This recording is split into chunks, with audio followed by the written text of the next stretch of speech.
Баршаңызға сәлем. Бүгін мен сіздерге жаздың ыстық күндерінде ішуге арналған тағамның бір түрі окрошканың рецептін бөлісемін.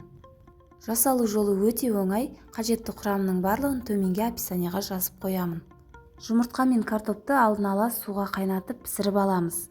Жаздың ыстық күндері салқын әрі жеңіл тағам ішкіміз келгенде жасап көруге болады.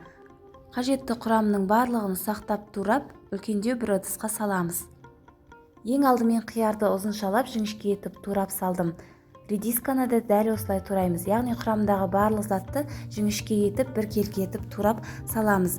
Немесе кішірек етіп кубиктап турап салуға да болады, яғни өзімізге ыңғайлы етіп турауға болады. Шұжықты, яғни колбасаны, жұмыртқаны, картопты да турап саламыз.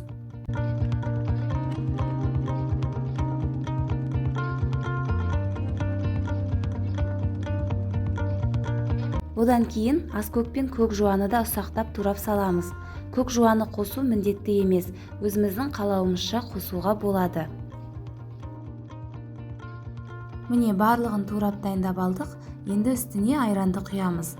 Үстінен газдалған сусынды құямыз.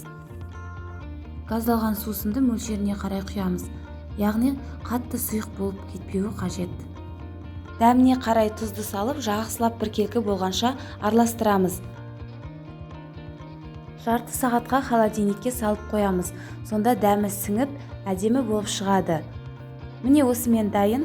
Сіздер де міндетті түрде жасап көріңіздер.